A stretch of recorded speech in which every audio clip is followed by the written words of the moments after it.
What's up, y'all? Eric here on a late Sunday night.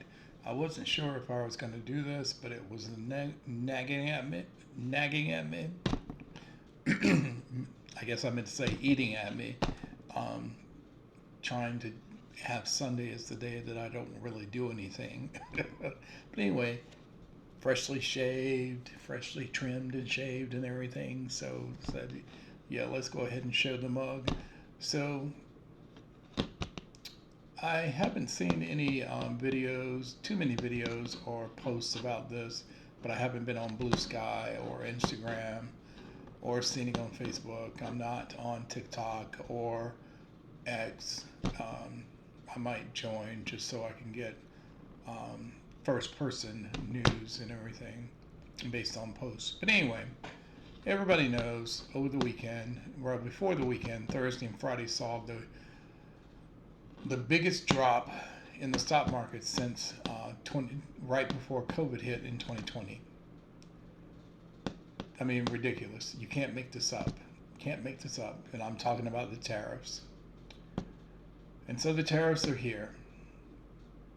And so it has affected me as of today when I went to the shopping and everything at Harris Teeter and Walmart.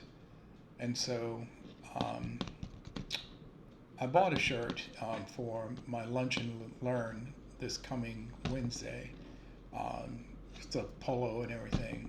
It used to be, I would say, one month. I was looking at the pricing and everything, and it was $7, right? Today, when I bought it, it was $11, and of course, it came from China. Um, then what else did I buy today? Something. Oh, the apples. The apples. 5 bag of Red Delicious, my favorite apple.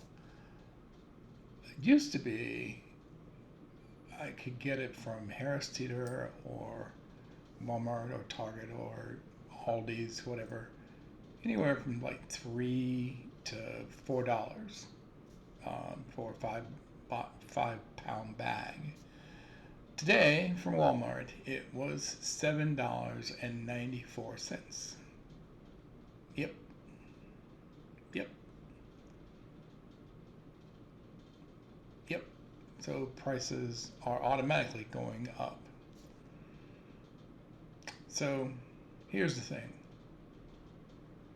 Um, he said the tariffs were going to get the country being wealthy and rich and all that. You know what he said about the gold card, $5 billion for immigrants to come in here and set up their companies and pay, yeah, whatever.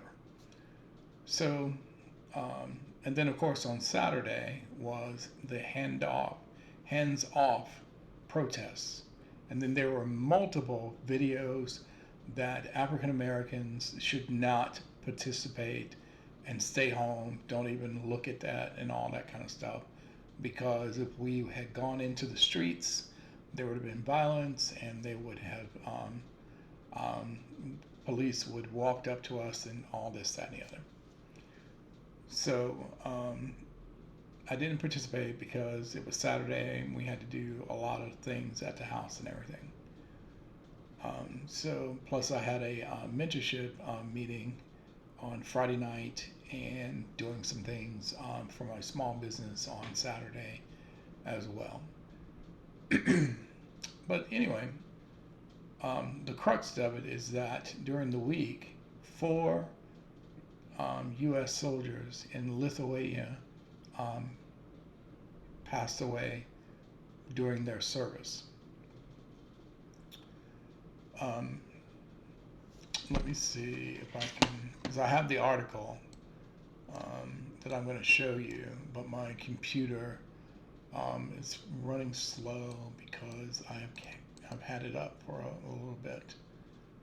Um,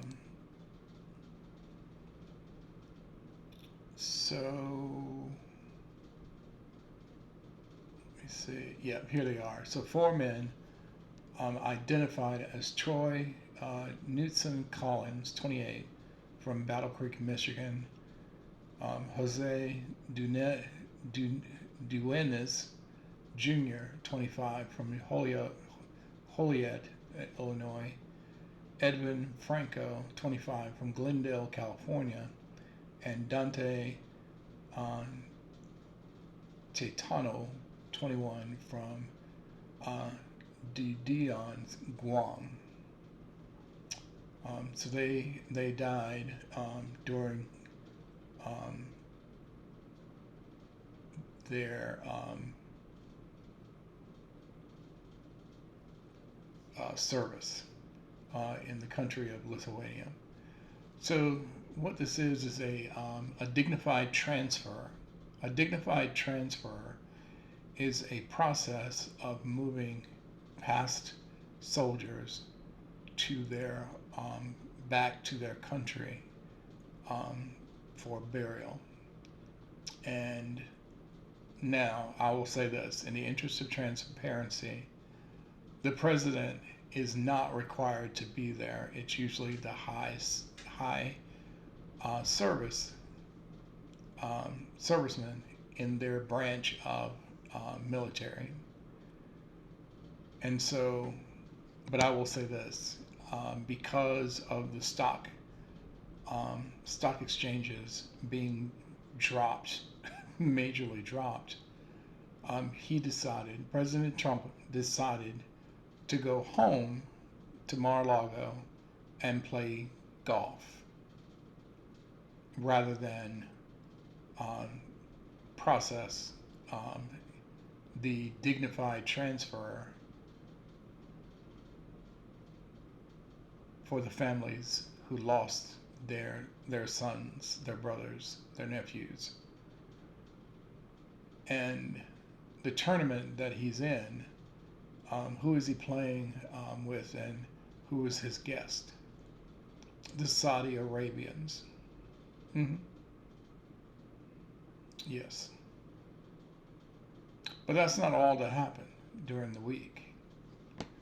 I don't know if y'all remember who Laura Loomer is, but let me see if I can bring this picture up. Yeah, that's Laura Loomer. She was invited to the White House this week, and on Friday, and this is the thing, this is from CNN Politics. You see the URL up here. The reason that she went to the White House is because she wanted to talk to President Trump about some of his advisors,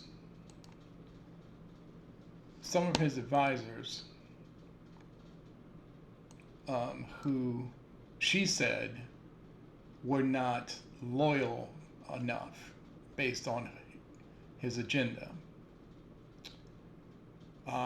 But before we go into that, just to remind you who she is. She is a right-wing conspiracy theorist, white nationalist. Yes, she is a white nationalist.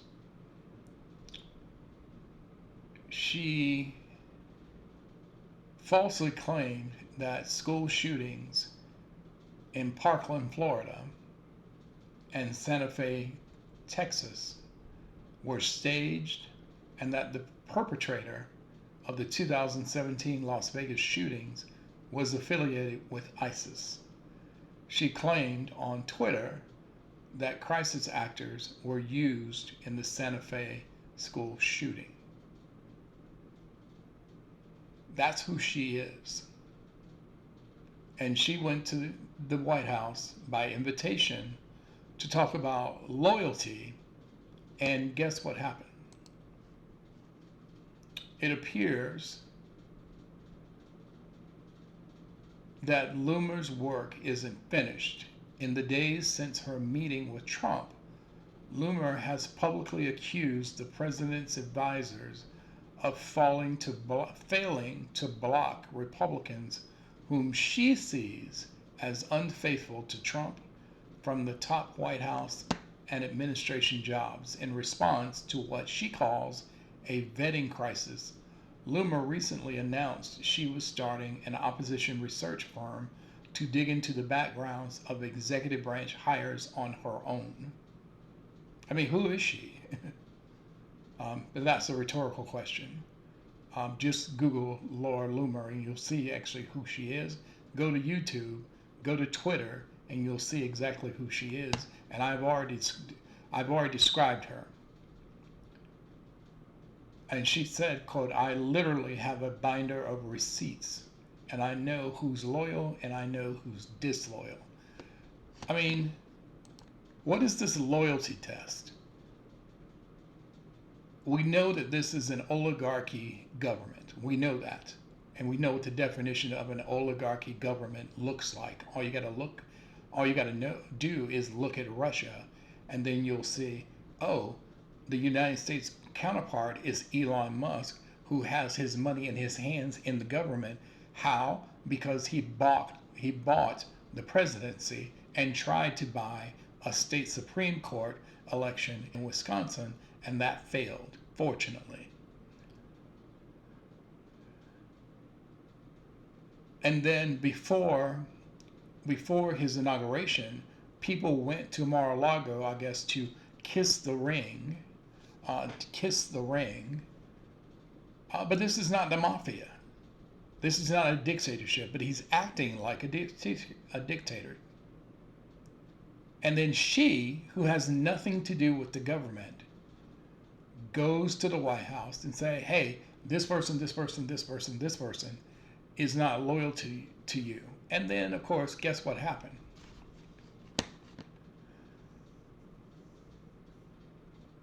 Not only, let me scroll down. So I think that's where it is. Because I had it marked.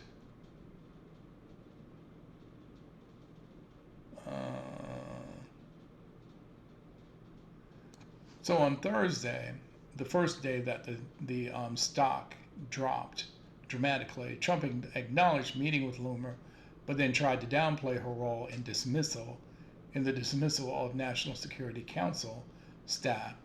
And who's over national security? I thought that was Gabby.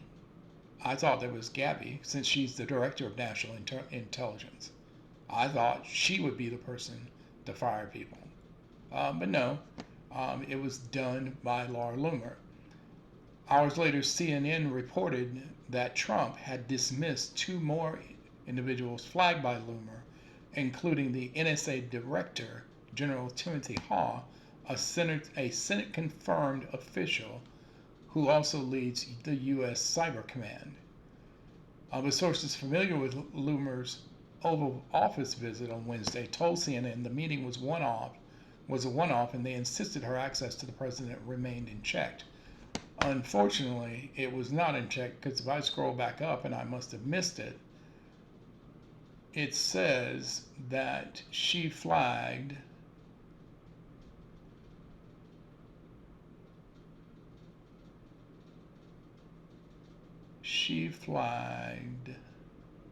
and I'm sorry because I had this marked. Yep, here it is, within 24 hours of the meeting. So she was there on Wednesday. And then on Thursday, before that press meeting out in the East Garden, the Rose Garden, about the tariffs, the reciprocal tariffs, the administration had fired the director and deputy director of the National Security Agency, the United States' most powerful cyber intelligence bureau, as well as staff members on the National Security Council. Loomer had advocated for their dismissal during her conversation with Trump. And then that's when she called it, this is called vetting. Their firings are a blessing for the American people. We're in the 21st century, and 21st century terrorism, part of it is cyber attacks. And who did they fire? The people over the cyber intelligence.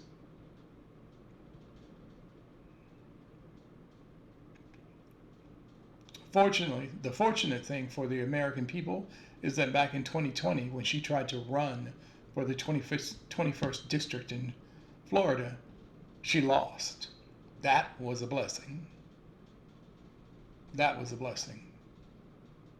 So she's just like Ben Shapiro, and others who call themselves blatantly out in the open. And I guess they can if they want to. It's a free country for the most part.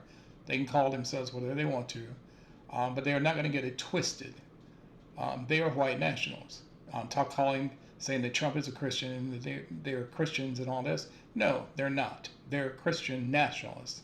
And that is just a mask of what they actually are, which is white nationalists. And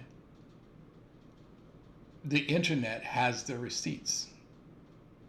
Just simply Google or ask your Google device, what is a white nationalist? And I guarantee you their names are going to come up. So the moral of this story is your president doesn't give a fat happy ass about you or our service people. He cares more about playing golf. And he didn't have the orange makeup at the time when he came back in, when people were protesting, and he was trying to change the narrative, asking them if they were having fun and all this, that, and the other. He looked white as a ghost. There was no tan on his face. Oh, and as a side note, there was a CNN YouTube video talking about his popularity. Negative 12%. Underwater. The last time anybody got that, and he got that number the fastest of any president in history. It only took him 2 months from his inauguration to go underwater with negative popularity.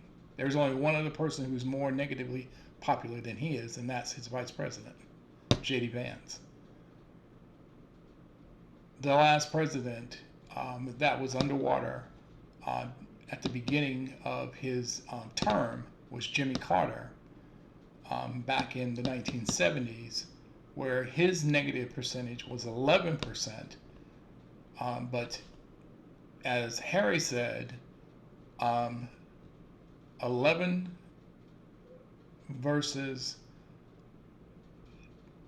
months versus 2 months to get that negative. And yet he is the president of Make America Great Again. But y'all already know that. You already know that. I'm just making sure that the circus doesn't distract you from the issues at hand. And this is one of the things that they're trying to do under the radar. Distraction tactics. So like I said, go to CNN Politics. You can see this. Google Laura Loomer. Google Ben Shapiro. Actually, Google Mar-a-Lago golf tournament.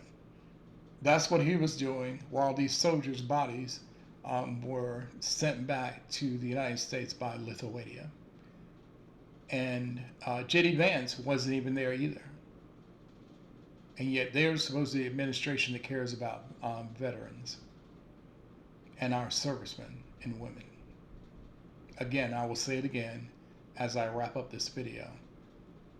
President Donald J. Trump and his administration, including unelected advisors like Elon Musk and Laura Loomer, don't give a fat happy rat's ass about anyone, including me. They don't. The marches this Saturday prove that. And that energy needs to be continued through the midterms so that we can get the House and the Senate back. Y'all have a good evening. I hope the beginning of the week is great for you. We're approaching Easter, which means Lent is almost over. And spring will be in its big blooming thing. A lot of rain coming overnight, which we needed in this area because we're in a kind of a drought. But have a good Monday, and I will see you on the next video.